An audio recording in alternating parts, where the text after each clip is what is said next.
हमारे चैनल में आज हम बता रहे हैं कि गीता के अनुसार हमें कैसा आहार लेना चाहिए।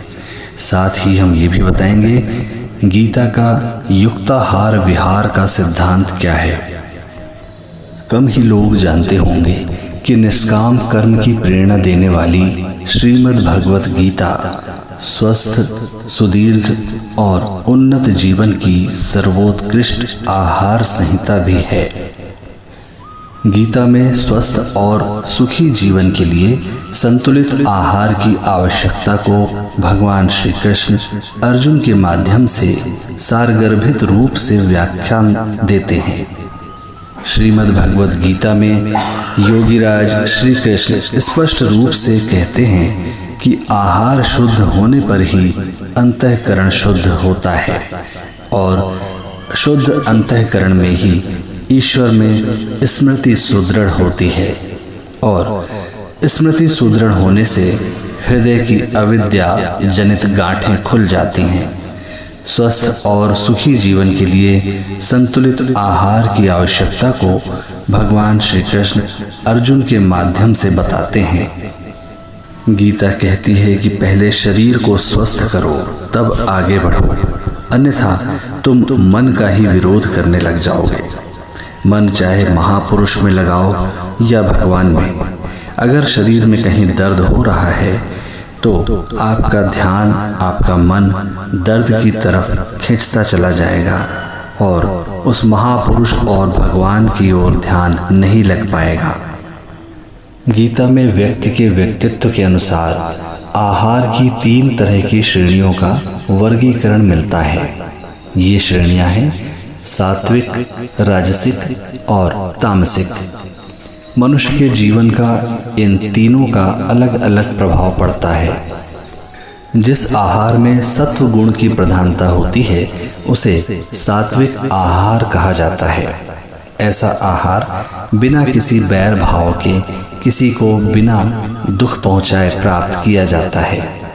सात्विक भोजन से मन में शुद्ध विचार आते हैं और शुद्ध विचारों से मन शांत होता है, चरित्र अच्छा बनता है।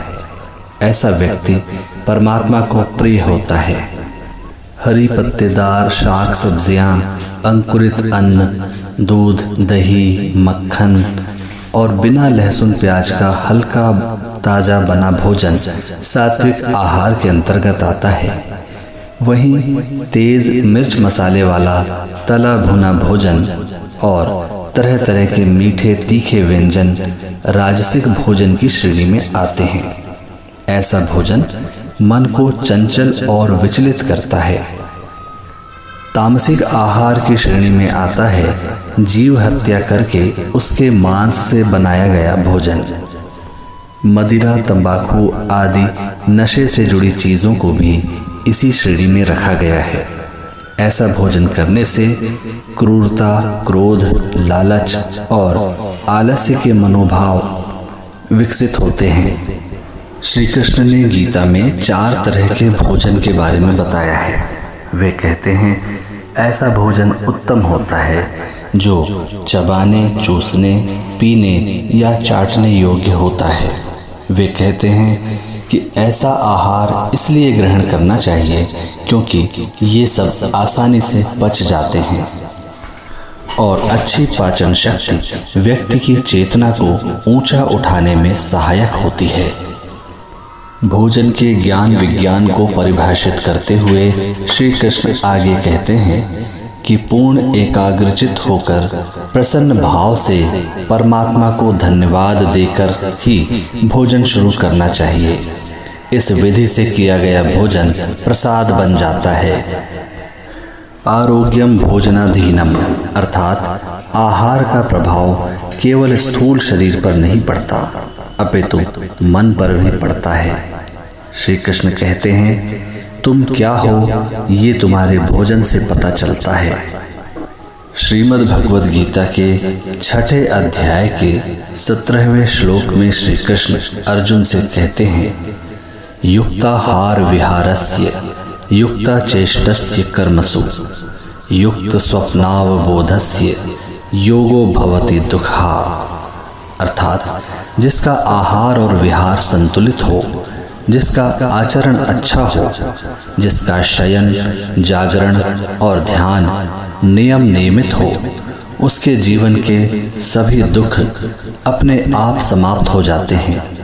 इस कारण हर व्यक्ति को अपने भोजन के बारे में सक्रिय रूप से चिंतन और विचार करना चाहिए। बहुत अधिक खाना या बिल्कुल न खाना, बहुत अधिक सोना या निरंतर जागना, दोनों ही स्वास्थ्य के लिए हानिकारक होते हैं।